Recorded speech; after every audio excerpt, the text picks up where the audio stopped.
Hey, what's up YouTube? It's Bobi, aka Paginator, and I'm here today with my November TBR.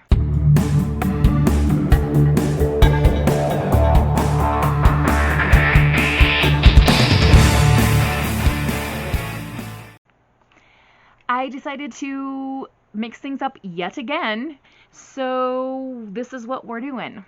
If you're familiar with How to Train Your Gavin, he is hosting Believe-a-thon in the month of November, and I decided I would tweak his Believe-a-thon cards for my own purposes. Basically, I have 6 different groups of students throughout the day, and so I had each one of them pick a card from Gavin's Believe-a-thon deck, and I'm using those to pick my books for the month of November. Of course, being me, the number 6 really bothers me, so I grabbed a 7th one, which we'll talk about in a minute. Yeah. Alright, so we're going to start off with my first class of the day, and they chose card number 18, which says, here, I'll show it to you. It says, a book of few words can still make an impact. Less is more and more is less. It's a matter of fact. Read a short book. So for this one, I'm going to go with Front Desk by Kelly Yang. This one, the Children's Literature Award, and for Asian Pacific Islander literature, and I think it was maybe listed for the Newbery, perhaps. I'm gonna have to double check on that. Anyway, it's a middle grade. It doesn't look super short. I mean, it's a decent size, but middle grades are always quicker reads than YA. It's only 284 pages, which compared to a lot of the books on my TBR is quite short. So this is gonna be my short book. I guess I should tell you a little bit about it. It says, Mia Tang has a lot of secrets. Number 1, she lives in a motel, not a big house. Every day while her immigrant parents clean the rooms, 10-year-old Mia manages the front desk of the Cali Vista Motel and tends to its guests. Number 2, her parents hide immigrants. And if the mean motel owner, Mr. Yao, finds out they've been letting them stay in the empty rooms for free, the Tangs will be doomed. And number 3, she wants to be a writer. But how can she when her mom thinks she should stick to math because English is not her first language? It will take all of Mia's courage, kindness, and hard work to get through this year. Will she be able to hold on to her job, help the immigrants and guests, escape Mr. Yao, and go for her dreams? How interesting. So there is a list of different awards and things on the back here. There's quite a lot of them.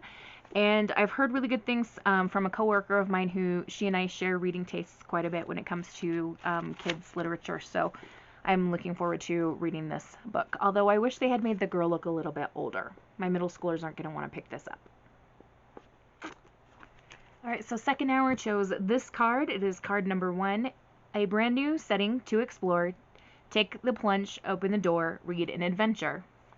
So I'm going to go with the third and final book in the Frostheart series, which is this beautiful thing right here, Rise of the World Eater. I feel like I've talked about this book a lot. Not as much as Gavin has on his channel, to be fair. But in the first book, we meet Ash, who is a spell singer. He has magic when he sings. His parents left when he was very young and left behind a riddle for him to try to find him, and he joins the crew of the Frostheart, which is kind of a merchant vessel that travels the frozen wastelands, and along with his Yeti guardian and the ragtag crew of the Frostheart, he tries to solve the riddle to find his parents and help the Frostheart crew along the way save the world. In third hour, we picked this card here, card number 10. It says, a recent spell has gone awry, a newfound knowledge you must rely. Read a book released in 2021. And for that, we are going to go with Pony by R.J. Palacio. I watched a virtual event where she was interviewed. I should have paid attention. I can never say her name right. Anyway, the lady that wrote the book Wonder, which is amazing. This is her new book. It's a Western adventure with a bit of magic in it. Our main character is Silas. He's 12, and he's awoken in the dead of night by 3 horsemen who come and take his father away. And Silas has to join a ghostly friend named Mittenwool, a pony that shows up at his door, and set out on a journey across the American landscape to try to find his father. Just because of the author, I'm really interested in this, but also because it's the Western American setting. I live in Wyoming. We are literally called the Cowboy State. I grew up around horses. This is gonna be like my jam. I'm excited for this one. In fourth hour, we pulled this card, number 26. It says, "Oh my goodness, now you're staggered. The thoughts you had have now all shattered. Read a book you think will surprise you." Now, I have to say, I'm a little bit scared to read this book, and a little bit excited, and a little bit like really curious if anyone out there has read this or not. It is a chonker. It is a massive book that I picked up at Target one time when I just really wanted to pick up some more spooky books, and it looked super intriguing. This is a remastered full color edition of The House of Leaves by Mark Z. Danielewski. So, this has quite the interesting blurb on it. And the blurb tells us that years ago, when this book was first being passed around, it was nothing more than a badly bundled heap of paper, parts of which would occasionally surface on the internet. No one could have anticipated the small but devoted following this terrifying story would soon command. Now, I don't know if this is real or if this is like a pretended history of the book. Starting with an odd assortment of marginalized youth and other people, the book eventually made its way into the hands of older generations who not only found themselves in those strangely arranged pages, but also discovered a way back into the lives of their estranged children. Now, for the first time, this astonishing novel is made available in book form, complete with the original colored words, vertical footnotes, and newly added second and third appendices. So now we get to the story. The story remains unchanged, focusing on a young family that moves into a small home on Ash Tree Lane where they discover something terribly wrong. Their house is bigger on the inside than it is on the outside. Like a TARDIS. Of course, neither Pulitzer Prize-winning photojournalist Will Navidson nor his companion Karen Green was prepared to face the consequences of that impossibility until the day their two little children wandered off and their voices eerily began to return another story of creature darkness, of an ever-growing abyss behind a closet door, and of that unholy growl which soon enough would tear through their walls and consume all of their dreams. I have a feeling this book's going to terrify me. It's supposed to be really challenging, which actually would be good for my brain. It's very text heavy, like we have lots of words on the page, although some pages not so much. Some pages are a transcript. Other pages seem to be some kind of journal entry. We have some technical instructions. We've got some illustrations. So I'm really like intrigued and a little bit scared to read this book, but I do think it will surprise me. So here we go. Okay, in fifth hour we pulled this card, card number 5.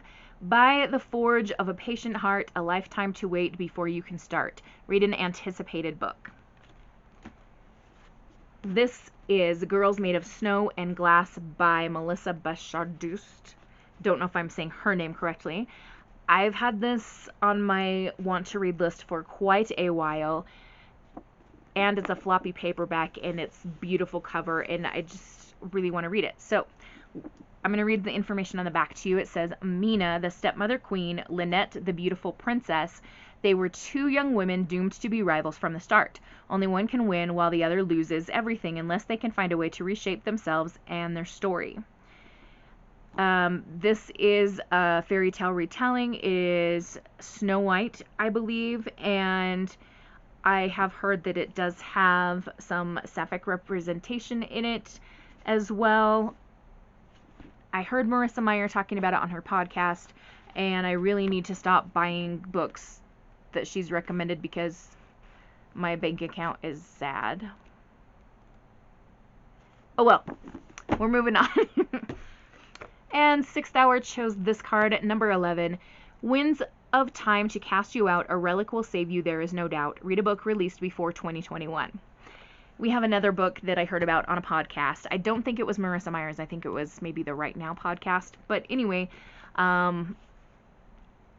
Exit Pursued by a Bear by E.K. Johnston.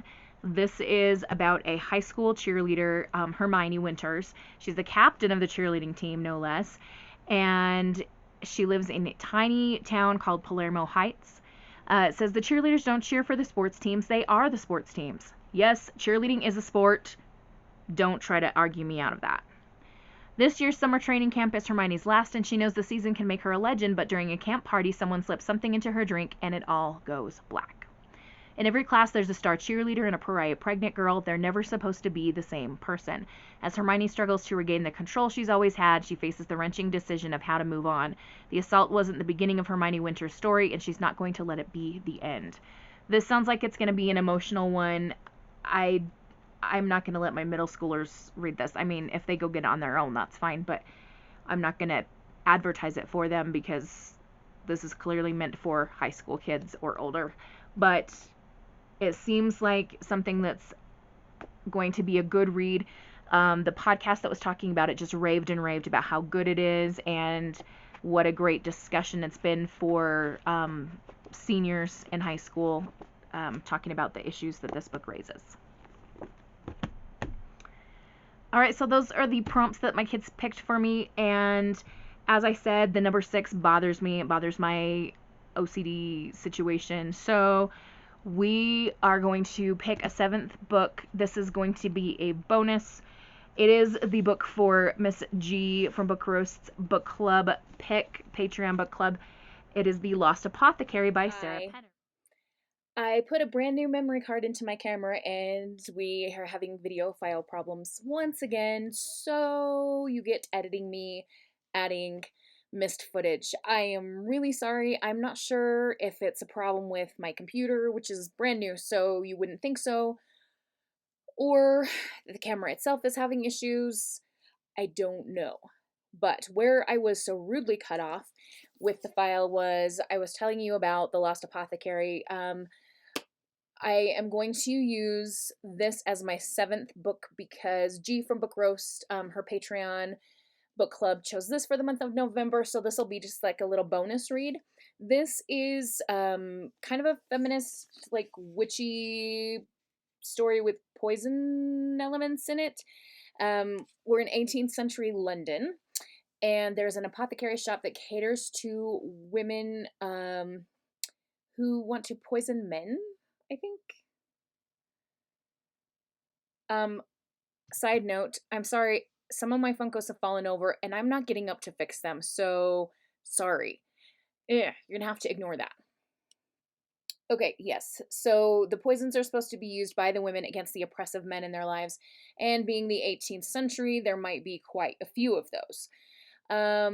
So Nella sells these potions and poisons, and she has a new patron, which is a 12-year-old girl named Eliza. That just kind of makes me really, really sad. What's a 12-year-old doing needing something like this? Anyway, 200 years later, we have Carolyn, who is an aspiring historian, and she is recently grappling with her husband's infidelity and betrayal. And a research project is a distraction that she decides to take head on, and she discovers a link between this vial that she has found, or that someone has found in the River Thames. It's been discovered there, and so she finds a link between the vial and London's long unsolved apothecary murders, and her present soon collides with an explosive history, binding her fate to Nella's and Eliza's in a stunning twist that transcends the barriers of time. That was the end of the video talking about this book as a 7th bonus pick. I don't know if I'm going to read 7 books. October was not a great reading month for me, so we'll see how November goes. And that's it. Again, apologies for having to add in another editing me clip. I'm really getting irritated with this, but we'll keep troubleshooting until we fix the problem. So, there we go. That's going to be it for me today. As always, I want to wish you a wonderful, magical, and bookish day. Happy reading. Adios.